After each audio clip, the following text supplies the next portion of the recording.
Oi, gente, bom dia. Eu tô dentro do meu carro, inclusive aqui está um calor. Eu vou abrir a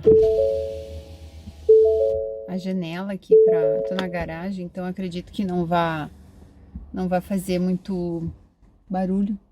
Tá meio vago aqui. Estou aqui, cara limpa, sem maquiagem. Acabei de chegar da academia. E eu acho que a gente tem que bater um papinho, né? Isso aqui poderia ser uma live, mas não é. É só um bate-papo mesmo. Nós temos falado muito ultimamente sobre o tema abuso aqui nesse canal, né? E vocês devem estar pensando, meu Deus, por que que a Sil só tá falando disso agora? Eu sinceramente não sei. Eu tô seguindo o meu coração, eu tô seguindo a minha intuição, eu tô seguindo o que parece que é pra eu seguir, sabe?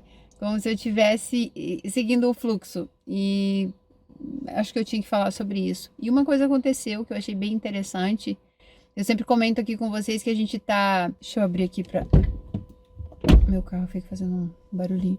Que a gente tá expandindo a consciência, que a gente tá evoluindo, que a gente tá despertando, né? Então coisas estão vindo à tona. E coisas que às vezes a gente quer suprimir, coisas que a gente quer deixar escondida, a gente não quer mexer, né? A gente quer fingir que aquilo ali não existe, mas aquilo ali existe e a gente precisa tirar de dentro da gente, porque senão o que que acontece? Aquilo começa a apodrecer. Não é novidade para quem me segue há muito tempo aqui que eu sofri um relacionamento abusivo, onde eu sempre falei que ele era um possível psicopata e eu acho que eu queria acreditar que ele era um psicopata, porque acreditando nisso, ele não tem sentimentos. Então tudo que ele fazia comigo era uma coisa de uma pessoa que não tem sentimentos. Eu queria acreditar muito nisso. Eu não queria acreditar que aquela pessoa fazia tudo o que fez comigo consciente. E quando que tudo isso veio à tona na minha mente? Tipo assim, Sil, acorda pra vida. Que você pensa da sua vida? Foi assim que aconteceu. Eu estava fazendo a live sobre a série Made e eu falei na live, vou deixar aqui para quem não assistiu, a live é muito legal. E eu falei que o cara era bêbado e que a bebida ela só fazia a gente fazer aquilo que a nossa mente racional não permitir que a gente faça quando a gente tá sem o álcool. Então é como se você vestisse um personagem e esse personagem ele se mantém. E quando você bebe, o personagem sai e a pessoa real aparece. Então, eu tô apaixonada por alguém, mas eu tenho consciência de que eu não devo falar para essa pessoa porque a minha razão não me permite. E aí, de repente, eu tomo um porre e acabo falando e me declarando, e aí é porque era aquilo mesmo que eu era. Então tem gente que fala que bêbado não mente, é mais ou menos por aí. E aí uma amiga minha me mandou mensagem dizendo assim: sabe o que que é triste? O meu ex-marido me maltratava e ele não bebia. O que que ela quis dizer com isso? Que o marido dela era consciente do que estava fazendo e ali caiu a minha ficha. Eu passei 11 anos da minha vida querendo acreditar que eu fui culpada por tudo o que o meu abusador fez comigo. Eu queria acreditar que, lógico, eu era uma louca, eu era uma desesperada, eu era uma pessoa que, como é que eu posso dizer? Atordoada, eu tinha ciúmes, eu normalmente cobrava muito dele. Todas essas desculpas, né, essas mentirinhas que a gente inventa pra gente para justificar o que o outro fez. E eu gravei aqui uma série de vídeos, de 20 vídeos, contando todo esse meu passo a passo aí, dessa história com o cara. E eu sempre levei muito na brincadeira. Quem assistiu já não está no canal, eu excluí porque eu quis cortar essa energia, sabe? Não fazia bem. Mas quem assistiu sabe o quanto eu falava, mas eu era assim, mas eu era assado, mas eu realmente fuçava lá nos Orkut dele, nas coisas dele, mas o que que tem ele se declarar para uma amiga, mas o que que tem ele ter uma cena de ciúmes e jogar um copo contra a parede e a gente ser expulso de um bar? Imagina, é ciúmes, é porque ele gostava de mim. Então eu sempre criava essas historinhas dentro da minha cabeça para justificar o que ele fazia comigo. Mas na verdade, isso tudo é mentira, porque eu era uma mulher inexperiente, frágil, indecisa, perdida, sem dinheiro, com 2 filhos que eu tive que deixar de lado porque eu não tinha condições de manter os meus filhos, com uma empresa dando prejuízo, totalmente perdida, com uma mãe que não conseguia me dar suporte, com um pai que só dizia assim: enquanto tiver um prato de comida na minha casa, você é bem-vinda. Mas é isso que uma mulher faz depois que ela casa, ela tem uma vida estruturada, tem câncer, é atraída pelo marido, ela volta para ter comida na casa do pai, para ficar junto com uma amante jogando o tempo todo na cara que você não é bem-vinda lá porque você já saiu de casa, já casou, agora você não tem que voltar, que você tem que ficar com alguém, que você tem que arrumar alguém para te sustentar. Então, hoje eu vejo que eu era sim uma mulher frágil, perdida, e que fui um alvo fácil para um homem narcisista. Hoje, parando para pensar, tudo o que ele fazia comigo, tudo veio à tona, assim, tudo que ele fazia comigo. Eu não merecia aquilo. E se eu surtava, e se eu tinha crise de ciúmes, e se eu ficava louca, e se eu ligava atrás, desesperada, para saber onde ele estava, que ele tinha sumido, era porque ele fazia as coisas que precisavam ser feitas, exatamente tudo calculado para que eu tivesse esses surtos. Então, assim, o que eu quero falar com tudo isso? Ah, Sil, você quer falar então, que você mentiu pra gente? E muitas pessoas, toda vez que eu falo algo do tipo, muitas pessoas falam assim: agora você entende as mulheres. Agora, então, você percebe que você fica falando para as mulheres não ser assim, não ser assado, e você era assim, assim, assado. Só que eu saí disso. Olha a mulher que eu sou hoje. Eu não fiquei lá. Eu não fiquei me vitimizando. Eu saí de lá e fui atrás do que eu queria. Eu sobrevivi, eu sou uma sobrevivente. Eu fiz o meu passo a passo, eu passei pela minha metamorfose, eu assumo os meus erros. O que não dá é para eu ter ficado a vida toda naquele relacionamento ou buscando outro relacionamento e o ciclo estar se repetindo. E eu estar do mesmo jeito hoje, indo na balada, catar o próximo marido para me sustentar. Então, sim, eu me mantinha naquele relacionamento porque eu tinha benefícios naquele relacionamento, sim, tinha sim. Era bom estar lá, era bom.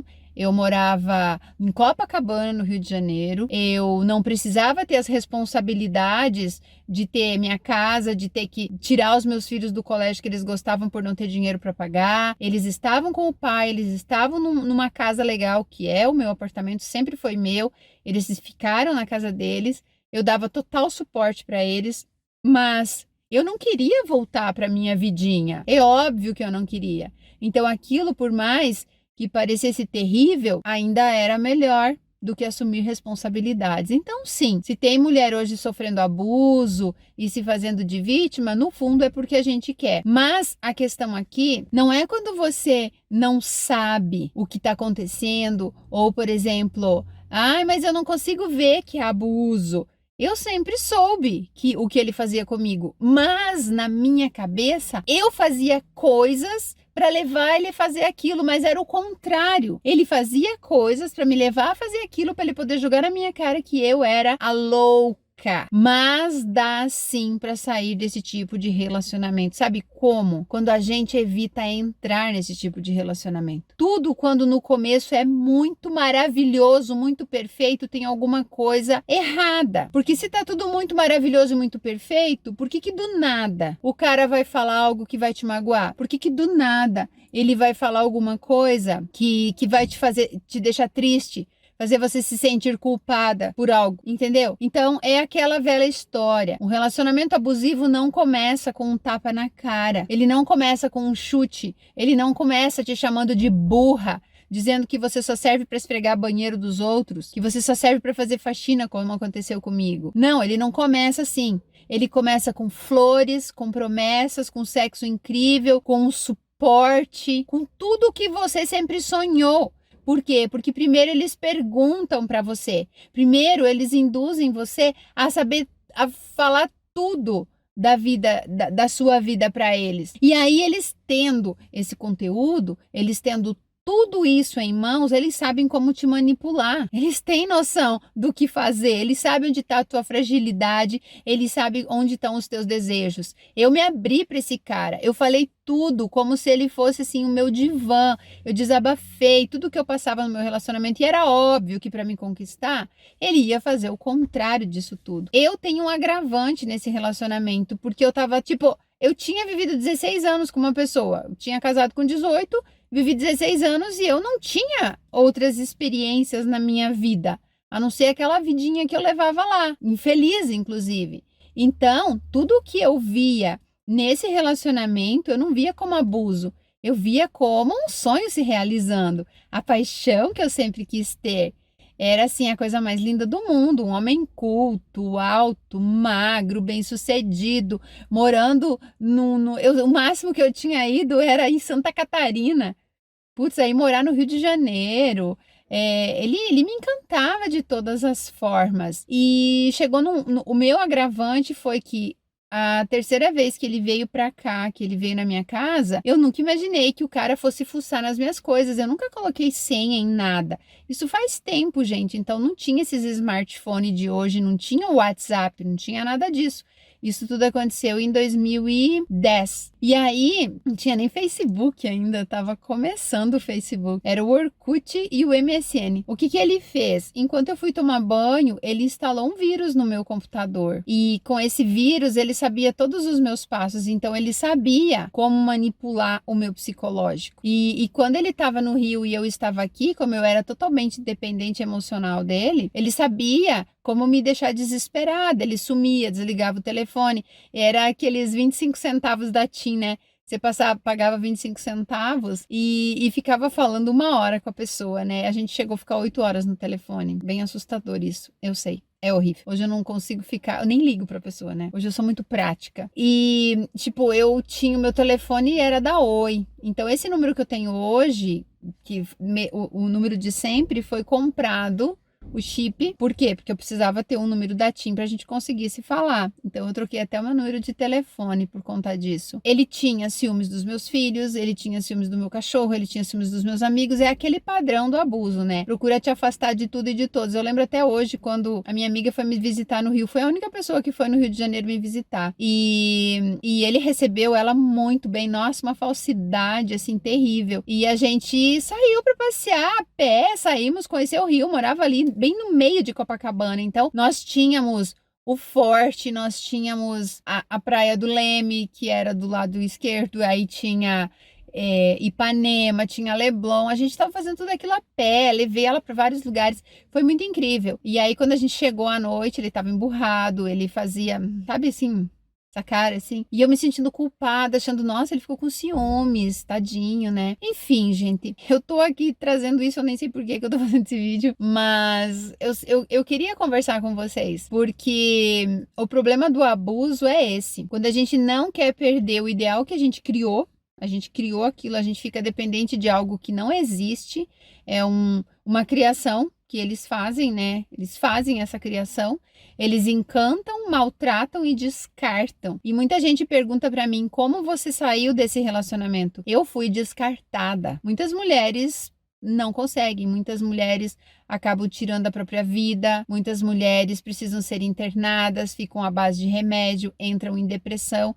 Eu acho que o que me ajudou foi a distância, foi a distância mesmo, mas era assustador as coisas que eu fazia por conta dele. Mas a minha ficha só caiu realmente de quem ele era de verdade 1 ano depois, quando eu fui me encontrar com ele, quando ele estava morando em Brasília, que ele maltratou a namorada atual, que ele humilhou ela desesperada, não sabia o que tinha acontecido com ele, então ele estava conseguindo fazer 2 coisas ao mesmo tempo. Ele estava conseguindo ficar comigo, achando que eu ia cair na lábia dele de novo, sendo narcisista com a namorada atual, fazendo terrorismo com ela, e ao mesmo tempo se sentindo o máximo. Ele tava manipulando, achando que estava manipulando 2 mulheres, né? Como eu falei, isso aconteceu há mais de 10 anos e eu não me orgulho de nada disso, mas não me arrependo, porque nesse relacionamento eu amadureci muito, muito, porque no começo ele só exaltou exaltava o que ele pensava ser qualidade em mim. Ele exaltava as minhas qualidades. E depois ele começava a dizer que eu não servia para nada. Eu lembro que eu estava escrevendo, quando os sonhos se dissipam, né? Eu estava escrevendo o meu romance. Quem ainda não assistiu, eu vou deixar aqui no card a playlist. São 35 capítulos. Um dos romances mais incríveis que vocês possam ter lido. E muita coisa ele criticava ali, eu ia lá e alterava. Mas na verdade era uma crítica que ele queria que não ficasse perfeito, é porque estava bom demais. Então ele pegava e acabava dizendo que estava ruim e eu ia lá e alterava. Aí depois, quando eu fui publicar, a editora pediu até para eu mexer algumas coisas. Quando ele falou para eu ir trabalhar para fazer alguma coisa da vida. Eu estava escrevendo um livro, eu estava fazendo alguma coisa da vida, mas ele me convencia que eu não servia para nada. Ele não falou para mim: entrega currículo, vai tentar um trabalho de balconista aqui em Copacabana, vendedora de loja, não. Ele imprimiu vários cartõezinhos de visita dizendo assim: ofereço diária e o meu telefone. E eu, para agradar ele, porque realmente eu estava convencido que eu não servia para outra coisa a não ser limpar uma casa, eu entreguei esses cartões. Em Copacabana, eu deixava com os porteiros os montinhos assim. Eu fico imaginando como aquilo para ele foi maravilhoso, como aquilo foi incrível. Tipo o dia do meu aniversário, que eu pensei assim, nossa, eu vou passar o dia do meu aniversário com ele, vai ser legal. Será que ele vai fazer alguma surpresa para mim? Ele fez tudo tão planejado, mas tão planejado que 2 dias antes ele deixou de propósito um recibo de uma flor que ele comprou online, que era um negócio de flores online. Você ligar, não era online, você ligava e escolhia o buquê, fazia o pagamento, passava os dados do cartão lá e eles entregavam as flores. Então você não precisava ir lá, você escolhia lá no site. Eu não lembro, não comprava pelo site, eu lembro, ou eu que liguei, eu não lembro direito, mas ele fez questão de deixar e eu pensei que era para mim, né? Que eu ia receber flores e tal. Nesse dia do meu aniversário, ele saiu, antes de eu acordar, ele deu um jeito de sair. Eu não sei se ele me deu alguma coisa sonífero, alguma coisa, eu não lembro disso, mas ele saiu muito cedo e sumiu, desapareceu. Chegou em casa às 11h30 da noite, eu estava bêbada, eu tomei um porre de vinho do Porto, eu estava preparada para cometer um suicídio, eu nunca contei isso para ninguém. E eu lembro que eu estava muito mal, eu não parava de olhar na janela, até tem um poema que eu escrevi sobre isso. Eu ficava olhando na janela, ver se o carro estava chegando na esquina e ficava olhando e olhando. E aí ele chegou, ele tinha parado de fumar, né? Ele nunca fumou comigo. Naquele dia ele chegou, fez questão de colocar uma carteira de cigarro em cima da mesa, que eu detestava cigarro, eu surtava com isso, e sentou no sofá e ficou lá, imóvel, assim, tipo, não falou uma palavra, e eu vinha na geladeira e voltava, e ele lá, sentado. Quando deu 5 minutos para meia-noite, ele ficou 10 minutos sentado lá. Eu passei de novo, porque a minha ideia era ficar chamando atenção, tipo, uma idiota, né? E eu passando mal. E eu acho que ele chegou no momento certo, porque eu ia pular da janela, já estava pensando em fazer isso, já não tinha mais sentido assim minha vida. E aí ele me puxou e me abraçou e falou assim: eu sou um idiota, senta aqui no meu colo que ainda dá tempo, falta 5 minutos para acabar seu aniversário. E eu achei aquilo como se fosse algo assim, tipo, nossa, que legal. Ele lembrou do meu aniversário, veja que legal, e eu aqui pensando coisa. Ele se chamou de idiota. E eu abracei ele, beijei ele, passando mal mesmo. E aí, no outro dia, quando passou meu porre, eu lembrei das flores e peguei o telefone que estava no recibo. E daí eu liguei lá na empresa. E como eu tinha o código, eu falei assim, ó: as flores que foram compradas tal dia não foram entregues, porque na minha cabeça ele tinha comprado as flores pra mim. Daí a moça falou assim: quem fez a compra? Eu falei: foi fulano. E daí ela falou se eu tinha o código, mas ele fez de propósito, ele deixou o código lá. Aí eu passei o código da compra e ela falou assim: não, essas flores já foram entregues. Nossa senhora, acabou com o meu mundo, porque daí uma mulher assim, frágil, longe de casa, longe dos filhos, sem dinheiro, apaixonada, sendo maltratada, tudo aquelas coisas assim, sem amigos, morando num lugar estranho, e aí imaginando pra quem ele deu as flores. Então assim, a minha vida era um turbilhão de emoções. Mas o pior de tudo era quando ele chegava e falava assim: eu quero que você vá visitar seus filhos. Porque aí eu sabia que ele tinha algum encontro. Ou ele ia receber amigos no apartamento e ninguém era para saber de mim. Ninguém sabia de mim. Ninguém. Eu morei com ele por mais de 1 ano e ninguém nunca soube de mim. Aí eu lembro que em uma dessas viagens que eu vim forçadamente, porque eu tinha sempre que obedecer ele, porque ele ameaçava me chutar de lá e tal. Eu lembro que eu vim pra cá E foi bom porque eu ajudei meu filho a recuperar as notas dele, ele conseguiu passar de ano, não perdeu o ano, ele estava bem atrasado. E aí quando eu voltei, na verdade eu vi fotos no Facebook de um amigo dele, que um casal de amigo deles aqui da cidade estava lá, e eles ficaram lá no apartamento. Ele pegou todas as minhas roupas, que ficava assim no armário, tudo, enfiou dentro de uma gaveta embaixo da cama, assim, socou todas as minhas roupas, tudo que era meu ele socou lá, pra ninguém perceber, porque o casal dormiu no quarto, que ele tinha um relacionamento com outra pessoa. Mas o pior não foi isso. O pior foi um dia que eu vim pra cá, que ele falou que ele precisava de um tempo, que ele precisava ficar sozinho, que ele tava se sentindo sufocado, que ele não aguentava mais tanta briga. E eu vim e quando eu voltei, os lençóis da cama estavam assim, tudo, sabe assim, sem arrumar, tipo, tinha suor. E aí eu olhei assim e falei, nossa, tinha cabelo desse tamanho. Meu cabelo era super curtinho, porque eu tinha pouco tempo terminado a quimioterapia, então o meu cabelo tava assim ainda, todo enroladinho, curtinho. E aí tinha cabelo de outra mulher, e aí tinha uma vassoura, que ele fez questão de varrer o apartamento e deixar lá atrás da porta do banheiro, assim, aquela sujeira, cheia de cabelo. E não era um tipo só, eram vários tipos de cabelo. E aí eu olhei num potinho onde ele guardava preservativos e eu lembro que tinha... ele tinha me obrigado a fazer um monte de exame pra gente não usar preservativo. Eu tinha feito um monte de exame onde ele surtou, disse que eu tinha que fazer exame, e eu fiz tudo, fazia tudo que ele mandava. Nunca pedi exame pra ele, mas eu fiz. E aquelas camisinhas, tinha um monte de camisinha, só tinha uma. E eu surtada, né? Mas veja como eles fazem as coisas muito bem pensadas. Esse foi uma vez que as camisinhas tinham sumido, ele disse que era de quando ele namorava comigo, né? De quando quando ele vinha pra cá. Veja como a pessoa é esperta. Ele não deixou os papéis de camisinha, nada à vista. Por quê? Porque eu não podia ter prova, eu tinha que ter eu tinha que ter uma ideia de que ele tinha feito alguma coisa, mas provas nunca.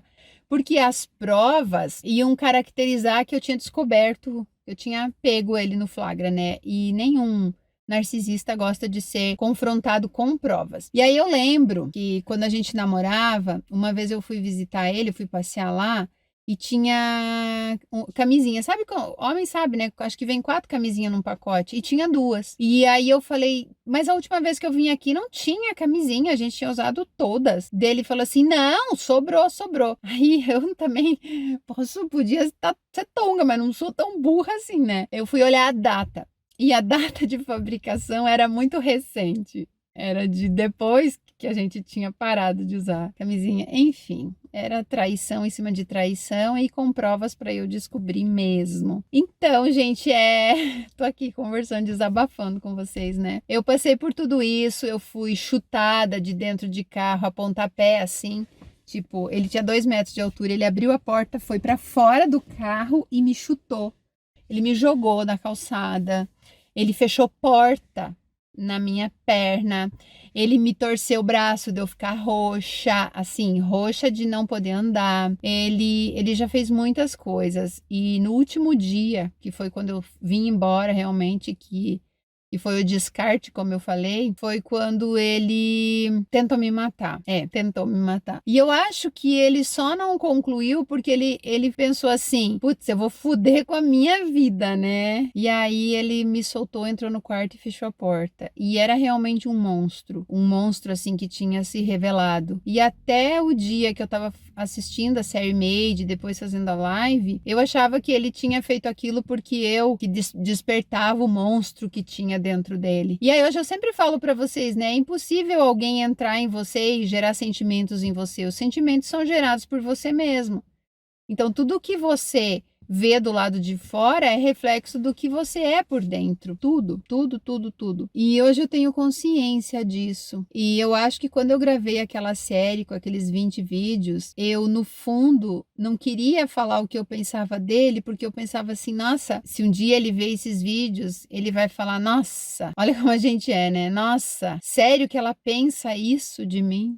E muita gente pergunta assim, você acha que ele vê as suas coisas, que ele te segue, que ele te acompanha? Eu acredito que não. Sinceramente, eu acredito que não. Sabe por quê? Porque não faz diferença pra ele. Ele não quer me ver bem. Nenhum narcisista, nenhum psicopata quer ficar acompanhando uma pessoa que ele não conseguiu destruir. Ele tá indo atrás da próxima vítima. Porque é isso que alimenta o ego deles. Ver uma pessoa bem-sucedida deixa eles mal, deixa eles com inveja, deixa eles rancorosos, sabe? Então, quando vocês perceberem que tudo é bom demais para ser verdade, quando o cara fala que você não precisa se preocupar com dinheiro, que ele vai suprir tudo em você, que você é a melhor coisa que aconteceu na vida dele, sem ao menos ele saber da sua vida, quando o cara aceita tudo, tomem cuidado. Por favor, tomem cuidado. Não entrem de cabeça nesses relacionamentos, em nenhum tipo de relacionamento.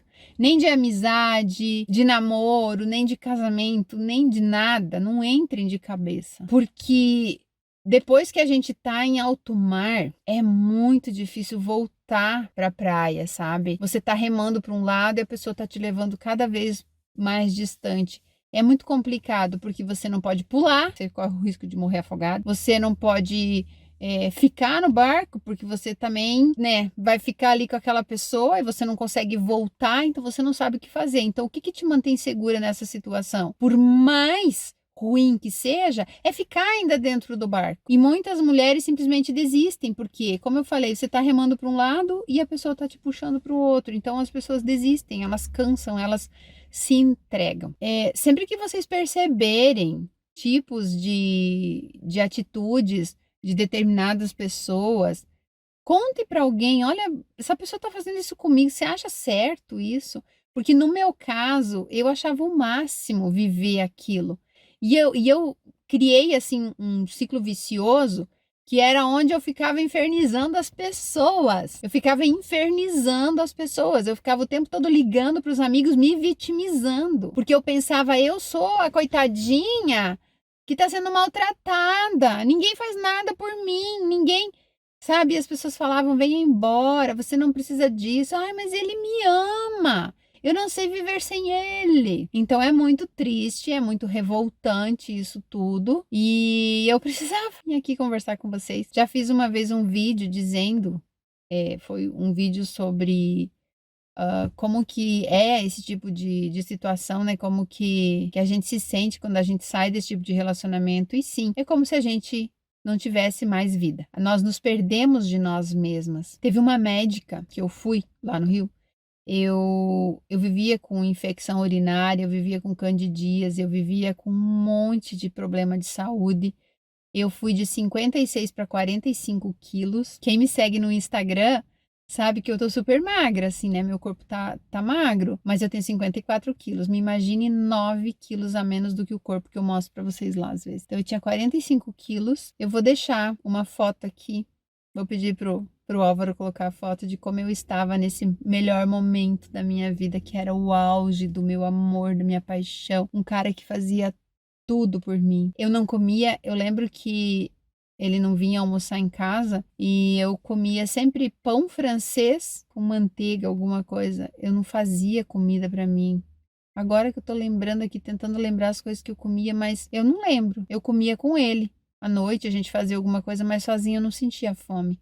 Era como se, quando ele não estivesse perto, eu não vivia. Eu queria que o tempo passasse rápido para ele voltar. E então, hoje, assim, olhando para a mulher que eu me transformei depois de tudo isso, é muito bonito, sabe? Eu me amo tanto hoje, eu me amo tanto hoje que eu não permito que nenhum homem dite regras na minha vida. Mas para a gente chegar nessa situação, a gente precisa passar pelas coisas que são bem traumáticas. A gente precisa passar pelo auto-perdão. A gente precisa se perdoar. Porque a partir do momento que você percebe que os outros não têm culpa da vida que você levava, da vida que você criou para você, você precisa jogar responsabilidade sobre alguém. E essa responsabilidade é toda sua. Porque por mais que é difícil, por mais que é sofrido, você ainda fica lá porque você quer. Temos que assumir isso.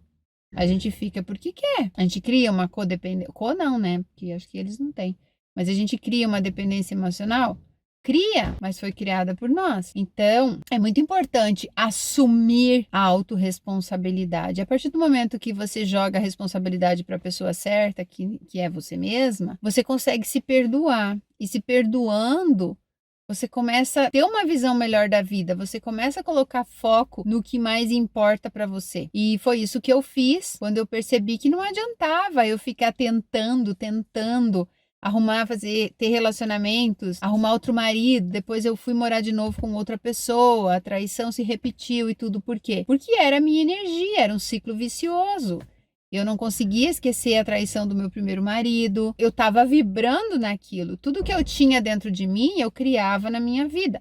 Tudo que eu tinha dentro de mim, eu exteriorizava em forma do meu ambiente, das minhas coisas. Tudo que eu repetia, tudo que eu pensava, materializava a minha realidade. E eu tive que sair desse ciclo vicioso para me tornar a pessoa que eu sou hoje. E isso eu só consegui através dessa metamorfose que é a minha vida, sabe? Sair, virar essa borboleta livre que eu sou hoje, ter as coisas, não que o material me dê felicidade, e tendo ou não tendo as coisas materiais, eu ainda me considero uma pessoa extremamente feliz e realizada. Tenho os meus momentos de tristeza, um pouquinho de insegurança às vezes, fico meio perdida, não sei se é para a esquerda ou para a direita, eu me concentro, me conecto comigo, faço minhas meditações, as coisas vão surgindo. Óbvio que a vida de uma pessoa que ganhou liberdade, ela não é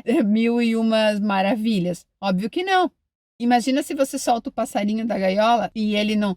Quando ele estava na gaiola, ele tinha água, comida na hora certa, mas ele não podia voar. A partir do momento que ele ganhou liberdade, ele precisa ir atrás das responsabilidades, né? Se ele for lá fazer filhinho com a passarinha, ele tem que levar a comidinha pro filhinho. Mas eu ainda prefiro 1.000.000 de vezes ter assumido a responsabilidade sobre a minha vida e falar, eu comprei esse carro aqui que custou um rim com o meu dinheiro. Eu não precisei me sujeitar à traição. Eu não precisei me sujeitar a fazer sexo com quem eu não queria. Eu não precisei me sujeitar a palavras ásperas, a humilhações para ter esse carro. Não, eu não precisei. Eu não gosto de falar de valores, mas eu gastei 100 mil reais para reformar o meu apartamento. Meu dinheiro tá pago. Isso é amor próprio. Eu me orgulho disso. Porque qualquer mulher que estiver aí me assistindo, depois que assistiu a série Made, vai ter que aceitar, sim, que nós temos a mesma capacidade e condições que os homens. Talvez nós ainda não tenhamos um salário digno como eles. Talvez nós ainda precisamos arcar lá com os nossos filhos, porque normalmente os filhos são jogados para cima da mãe, mas a Made, a Alex também tinha uma filha e tudo que ela fazia era pensando também na filha. Então essa série mexeu muito comigo, mexeu muito, muito comigo em relação ao que eu me tornei. Eu não vim aqui gravar esse vídeo para me fazer de coitadinha, de vítima. Eu descobri que meu relacionamento era abusivo e agora eu estou aqui para chorar e me fazer de vítima. Muito pelo contrário. Eu vim aqui para falar que muitas mulheres se mantêm ali porque querem. Porque nós não temos noção de que dentro da nossa cabeça nós estamos alimentando uma ilusão. Não existe aquele relacionamento do começo. Não existe aquele gentleman, aquele príncipe. Aquilo foi um personagem que um homem criou para te iludir. E se ele falou pare de trabalhar e você parou, a escolha foi sua. Ele não te obriga a ficar com ele. Sim, mas ele fala que vai se matar. Quer se mate? O que você tem que ver com a vida do outro? Mas ele diz que se eu sair, ele vai fazer isso, isso, isso. Olha, pode até ter homem que cumpre com o que fala, mas a maioria é covarde, inseguro, imaturo. Eles têm tanto problemas dentro deles, eles têm tanto vazio, tanto ódio por eles mesmos, que eles precisam destruir outra pessoa para se sentir bem. Então a maioria são uns frouxos. É isso que são, uns frouxos. E mesmo tentando te matar, mesmo te ameaçando, mesmo te chutando, eles são frouxos, covardes. Estão me entendendo? Então, consiga provas, peça ajuda, não revide, não reaja, seja esperta. Se você não tem essa capacidade de fazer isso sozinha, busque ajuda, vá num abrigo, peça auxílio. Como eu devo agir? Ele faz isso, isso, isso comigo. Mas ele já te bateu, que nem lá na série fala muito isso, né? Ela não tinha hematomas, como que ela ia provar? Se muitas vezes as mulheres que fazem isso por vingança acabam fazendo com que mulheres que realmente estão falando a verdade se ferrem. A verdade, elas se ferrem. Então, vá atrás de ajuda. Eu tenho certeza que se você for numa delegacia de mulher e conversar e falar, olha, está acontecendo isso, mas eu não tenho provas, elas vão te instruir Sim, sabe o que acontece? Muitas mulheres, e na série também mostra isso. E depois fiquei sabendo que era uma história real, eu não sabia disso, eu achei que era ficção. Muitas mulheres saem de casa, fazem todo esse circo e voltam pro cara. Por quê? Porque o cara volta a ser aquele príncipe lá dos primeiros encontros. Ele volta para o personagem e a mulher pensa, eu estava louca, como que eu não vi? Provavelmente ele agiu daquela maneira porque eu fiz alguma coisa errada. Então, mas agora vai dar tudo certo.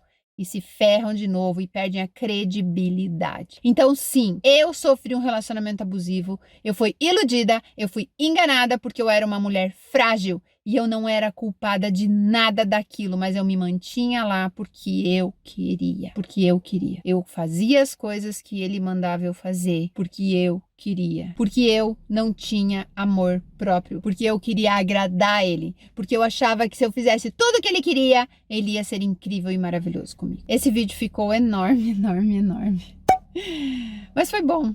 Foi bom conversar e é óbvio que eu não ia chorar e fazer drama porque eu tirei já de dentro de mim esse sentimento. Eu só precisava vir aqui e falar para vocês. Não acreditem em contos de fadas. Não acreditem em tudo que é perfeito demais. Porque quando você estiver envolvida pela teia da aranha, quanto mais você se debater, pior vai ficar. Mais você vai ficar enrolada ali. Então, quando você perceber que a aranha começou a te embrulhar, fuja! Fuja antes que seja tarde demais. Porque ela te embrulha, te embrulha, te embrulha, te embrulha e depois ela te suga. Suga toda a sua energia. E normalmente os relacionamentos com esse tipo de homem, o sexo é incrível. Deixem aqui os comentários de vocês, eu vou ficar muito feliz de vocês dividirem comigo as suas histórias também. Se vocês tiverem histórias parecidas com a minha, manda para algoparacontaraqui@gmail.com, que eu vou amar contar as histórias de vocês aqui também. Um beijo.